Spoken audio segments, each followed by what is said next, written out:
Hi, everybody. Welcome to the Jimmy Dore Show. We have this very special guest in studio with us. She is the co-host and producer of Jesse Ventura's World According to Jesse. When I got to work with her just last week, I'm glad she's here. It's Brigida Santos, ladies and gentlemen. How are you? I'm great. Thanks so much for having me. This is great. Thanks for making the drive. I appreciate it. Yep. That's very nice of you. Los Angeles traffic is very tough. Well, let's get right into it. The Democrats are lost. They have no message still. And the message that the DNC and MSNBC is putting out for them is all your troubles and problems are caused by Russia.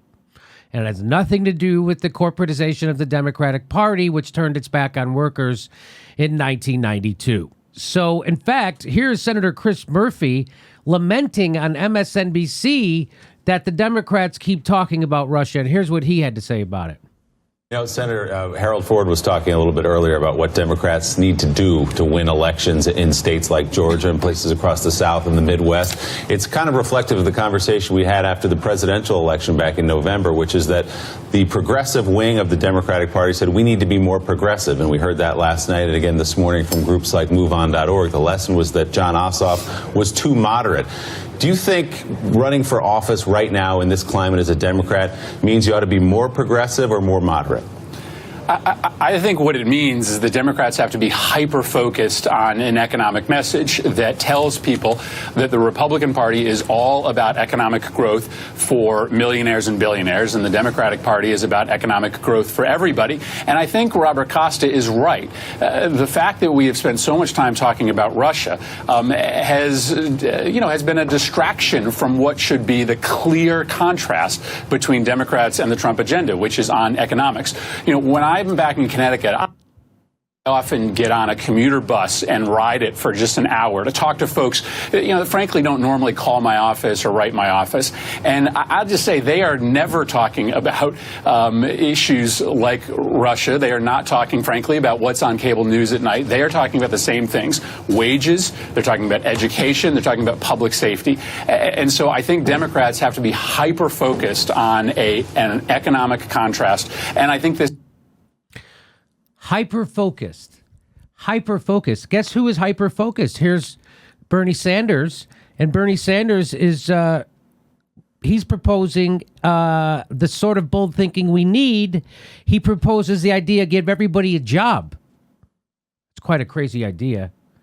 What are the Democrats doing? The Democrats just sued Russia and Trump. That's what they decided to do. Instead of actually offering something to people to vote for them, they decided to make a PR stunt and sue Russia and the Trump campaign for their 2016 meddling. And so it led me to say, hey, Tom Perez, would love to have you come on talk about your lawsuit against the First Amendment. It's a great idea to get the youth not interested in any Democrats ever again. Saw you chat with Chris Hayes, played nice for his geriatric audience and didn't lay a glove on you. Which was true. We already covered that part. And then I love this. This is my favorite response. They're going to be really sad when they sue the First Amendment and people still don't like Hillary Rodham Clinton. So what do you think about that? The Democrats ignoring even what their own members know to be true, that no one in their district is talking about Russia, Russiagate, but they're talking about things that actually matter, like jobs, healthcare, college. What do you think about that? I think it just shows that they're definitely not going to win 2020 because they clearly haven't learned anything. And it just shows that, they don't have a message. They don't know what they're doing. They certainly don't. In fact, here's their own Congress people. So this is Jackie Spears. She's a congresswoman from California. She was on with Wolf Blitzer. He has a beard. And here's what they said. Congresswoman, I want to begin with your reaction to this lawsuit. Some have called this a political stunt by the DNC. Doesn't this suit, though, lend credence to President Trump's claim that this Russia investigation is just sour grapes from the Democratic Party? I actually think this lawsuit is ill-conceived, and I'm not very supportive of it. So well, she's right. It's the dumbest thing in the world. So the question we're going to ask today, which was asked in Truthdig, which is, why is the DNC fighting WikiLeaks and not Wall Street? which is a great question. And let me just, Norman Solomon wrote this, who's been on the show before, and he's a great media watchdog. And I'll just go through a little bit what he had to say. He says, announced with a flourish by the DNC chair, Tom Perez, the civil lawsuit, which reads like a partisan polemic wrapped in legalisms, sues the Russian government, the Trump campaign, and operatives, as well as WikiLeaks and its founding editor, Julian Assange. It's hard to imagine that many voters in swing districts who'll determine whether the GOP runs the House through the end of 2020 will be swayed by the Russia-related accusations contained in the lawsuit. People are far more concerned about economic insecurity for themselves and their families, underscored by such matters as the skyrocketing costs of health care and college education. The DNC's lawsuit amounts to doubling down on its fixation of blaming Russia for the Democratic Party's monumental 2016 loss at a time when it's essential to remedy the failed approaches that were major causes of Hillary Clinton's defeat in the first place. Instead of confronting its fealty to Wall Street or overall failure to side with working class voters against economic elites, the Democratic National Committee is ramping up the party leadership's 18-month fixation on Russia. After a humongous political investment in depicting Vladimir Putin as a pivotal Trump patron and a mortal threat to American democracy, strategists atop the Democratic Party don't want to let up on seeking a big return from that investment. Protecting the investment will continue to mean opposing the threat of détente between the world's two nuclear superpowers while giving the party a political stake at thwarting any warnings of the current ominously frigid relations between Moscow and Washington. A loud and clear message from the Democrats' 2016 election debacle is that hoping for working class votes while refusing to do battle against corporate exploiters of the working class is a political dead end. The mainstream Democratic storyline of victims without victimizers lacks both plausibility and passion. So unfortunately, this assessment in the autopsy remains all too relevant. They did an autopsy on the Democratic Party, and here's the part that really sticks out. The idea that the Democrats can somehow convince Wall Street to work on behalf of Main Street through mild chiding rather than acting as Main Street's champion against the wealthy no longer resonates. We live in a time of unrest and justified cynicism towards those in power. Democrats will not win if they continue to bring a wonk knife to a populist gunfight. Nor can Democratic leaders and operatives be seen as real allies of the working class if they're afraid to alienate big funders or to harm future job or consulting prospects. So that's why they're suing WikiLeaks, Russia, and the Trump campaign instead of doing what Bernie Sanders is doing, which is following a template that works, which is FDR's New Deal. So what he's going to do, Bernie Sanders, is actually figure out the problems people have and try to offer solutions. That's what politicians are supposed to do, and that's what he's doing. But once you're bought, which is what the Democratic Party has become, they're completely been captured by corporate money. You have to now think of smoke and mirrors and window dressing to get people to, so now, we like gays, and we're kind of for the environment, even though they're not. And so all this, and Russia is the cause of your problems, and that's why they're doing that instead of what they're supposed to. I predict the results will be mixed at best. Brigida, what do you make of that article, and what do you make of what the DNC is doing right now? Well, the DNC is just showing the public and their voters that this is what they are invested in. How many hours and how much manpower and how many resources do you think they're now dumping into this anti-Russia effort, anti-WikiLeaks effort? They should be taking all of that time, effort, and all of those resources and dumping it back into programs and things that the public can actually get behind rather than wasting our time on this. We are 2 years away from the next election, and they have something else coming for them if they really keep going down this path of just focusing on one thing. I've heard no one who is in need of a job. I've heard no one who's in need of health care. I've heard no one who has a kid in college. I've heard none of those people talk about the problems with Russia. I've heard them talk about the problems with our bought government. Have you heard anybody talk about anything else besides the real problems they're having, as what Senator Chris Murphy said? No, I haven't. People are really frustrated with the way things are going right now. That's why you have these populist uprisings on the left and on the right.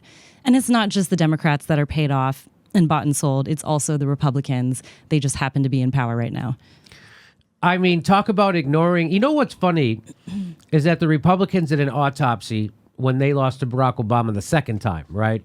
And so losing to a black guy with a Muslim name 2 times in a row really drove them crazy. So they decided to do a autopsy, and the autopsy revealed they should stop being as racist as they were, and and try to attract minorities and try to become a bigger tent party. And of course, they ignored it completely, and Trump went the other way, and it worked for them.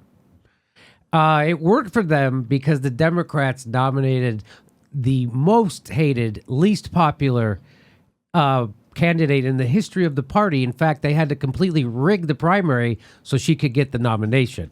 So that's why Trump won. It wasn't because he was a brilliant candidate. It was because people are hurting, and the Democrats offered them nothing. So people wanted to smash the establishment. We got Trump. They still want to smash the establishment. And what do the Democrats give us? They give us a lawsuit instead of a jobs program. That is, why do you think the Democrats won't even try to propose a jobs program? I mean, my lifetime, they haven't had one. I really don't know why. I think it just doesn't benefit their funders, and therefore that might be the only reason why. It's mind-boggling. We had Dennis Kucinich on the show the other day, and he's proposing a jobs program for his state. And he hasn't figured out how many billions of dollars it takes per job. So I just want to read what Katrina Vanden Heuvel says, just because I like saying her name. Sanders is retrieving the best of our country's radical ideas, here embracing FDR's economic Bill of Rights. The sort of bold thinking we need. Sanders to introduce plan to guarantee every American a frickin' job. That's what voters respond to. You want to know how you get half the country that doesn't vote? You know, the biggest voting bloc right now in America is the half of the country that doesn't vote. Why do you think that is? Because when they came out and voted for Democrats, the Democrats punched them right in the gut. Hey, I'm going to vote for Clinton. Oh, we're going to pass NAFTA, cut the legs out from underneath your union, take your job and ship it to poor people in more desperate situations. Then we're going to deregulate Wall Street, which is going to crash the economy and kill your job in under 10 years. All while we're exploding the prison population and gutting welfare and demonizing black people, calling them super predators. They already voted for that. Bill Clinton was already president for 8 years. Then they voted for Barack Obama, who made the banks bigger, took us from 2 wars to 7, made the Bush tax permanent, created a health care giveaway to the health insurance companies and Big Pharma with no cost controls, and opened up the Arctic to drilling twice whenever Shell asked. So they know that didn't matter who they voted for, which is why half the country stayed home. The Democrats weren't offering them anything except Hillary Clinton screaming at the top of her lungs that Medicare for all will never come to pass. Here's a guy offering everyone a job. And the Democrats have no idea how to respond to that. Let's sue somebody. And it's an obvious PR stunt, even to their own members. Even to their own Congress people, it's an obvious PR stunt that they don't support. What I think is funny, and if you watch our other video, Chris Hayes interviewed Tom Perez, the head of the DNC. Chris Hayes wouldn't even ask him a question about the lawsuit.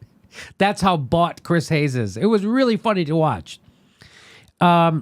Which is another big problem, right? Do you think that the media, like people call MSNBC MSDNC, which is kind of cute and what have you, and I used to think that's kind of funny. And then Ed Schultz came out just last week and revealed that no, they're literally telling their hosts what to cover, what not to cover Bernie Sanders, to cover Trump's empty podium, and to not talk about progressive issues. They're literally doing that to him, and people were afraid of Sinclair Media. So I think the reason my theory, why the DNC is allowed to do this so blatantly, even when their own members think it's stupid, is because there isn't an adversarial press against them. What do you think? Absolutely. They completely control the press. I mean, you wake up in the morning, turn on Morning Joe, and you have the Obama's literal press secretary there, Josh Ernst, who's now a contributor. Yes. Then you also have former CIA director John Brennan. And then you look at other companies like Netflix, who has now put on their board Susan Rice, who is the former national security advisor to Obama. Why would she want to work for Netflix? Well, Netflix just won two Oscars in the past 2 years for their documentaries. One about the Russian doping scandal called Icarus, and another one about the white helmets. Oh. It is in the national security's interest to control Netflix, which is the new media, right? And also to have people on MSNBC and all the mainstream networks. It's so obvious. So this is that COINTELPRO. Yep. Again, happening again. This is the Church Committee hearings happening again from the 70s, when we all found out that the CIA had infiltrated our newsrooms. Are you kidding? And that's when it was a lot harder to do, because there was a lot more news media outlets. Now there's only 6. And they don't have to infiltrate anymore. They are invited. They are given contracts. This is a prestigious job. It's not like they have to sneak in and, pay someone off to get these stories. And they literally just show up on the doorstep and say, hey, I need a job. I'm out of the White House. Can I please be a commentator? It's a revolving door. And what we're learning about the white helmets is that their funding is suspect from Saudi Arabia and the United States. They're not independent actors. And in fact, there's been lots of evidence that showed that they were working hand in hand with Al-Nusra, Al-Qaeda, and ISIS in Syria. That's what the evidence I've seen, and that's from people who've actually been there, right? Have you heard the same thing? I've heard the same thing from people who have been there. Unfortunately, Syria is one place where there's so much conflicting information. It's really hard to know what's going on. So yes, defer to the people who have been there. So there you go. That's why the Democrats don't have a plan for you, because they don't care about you. The Democrats care about their donors and the donor class. And that's why they're doing a PR stunt like this instead of actually proposing policies that would help people and help their lives. Woo! Please make sure you're subscribed. It only takes a second. Make sure you're subscribed and click that bell so they give you a notice whenever we drop a video. And if you can become a patron, we give you hours of bonus material every week. Our next live show is June 30th in Portland, Oregon. And we do a super solid chat every Saturday. That's our live stream. You can ask us questions and we answer back. That's Saturdays at 2 p.m. Pacific. Plus, we're on Steam It. We're steaming it right now.